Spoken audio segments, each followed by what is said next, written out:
So இந்த கொஸ்டின்ல என்ன கேட்குறாங்கன்னா 2 பாயிண்ட்ஸ் கொடுத்துருக்காங்க. இந்த 2 பாயிண்ட்ஸ் வழியா பாஸ் ஆகுற ஸ்ட்ரெயிட் லைனுடைய பாராமெட்ரிக் வெக்டார் ஈக்குவேஷனும் கார்ட்டீசியன் ஈக்குவேஷனும் கேட்குறாங்க.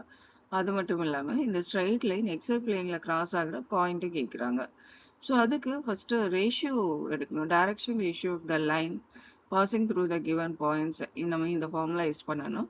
நமக்கு இந்த 2 பாயிண்ட்ஸுமே இருக்கு. ஸோ இந்த ஃபார்முலா யூஸ் பண்ணி இந்த direction ratio of the straight line நம்ம எடுக்கிறோம். ஸோ இது கிடைக்குது. இந்த வேல்யூவை 6ஆல டிவைட் பண்ணிக்கலாம்.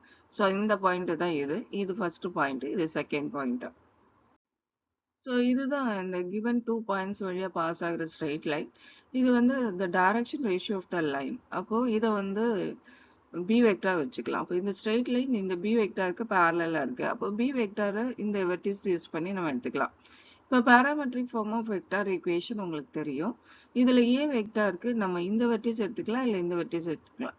ஸோ அப்போ 2 பாசிபிலிட்டிஸ் இருக்கு. இந்த 2 பாசிபிலிட்டிஸ் யூஸ் பண்ணி நம்ம ஏ வெக்டார் ஈக்குவேஷன் ஃப்ரேம் பண்ணோம். நமக்கு ஏ வெக்டார்ஸும் இருக்கு, பி வெக்டாரும் இருக்கு, பாராமெட்ரிக் ஃபார்ம் ஆஃப் ஈக்குவேஷனும் தெரியும். So first A vector value வச்சு நம்ம என்ன பண்ண போறோம், parametric form of equation frame பண்றோம்.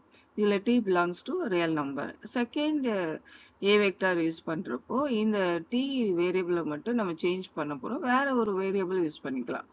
ஸோ அதே ஃபார்முலா தான். ஸோ அதே ஃபார்முலாவில் சப்ஸ்டியூட் பண்ணுறப்போ இங்கே வேற ஒரு வேரியபிள் எஸ் வேரியபிள் எடுத்துக்கிறோம். ஸோ இந்த 2 ஈக்குவேஷன்ஸ் தான் parametric form of vector equation of this straight line. So இதில் வந்து t and s belongs to real numbers.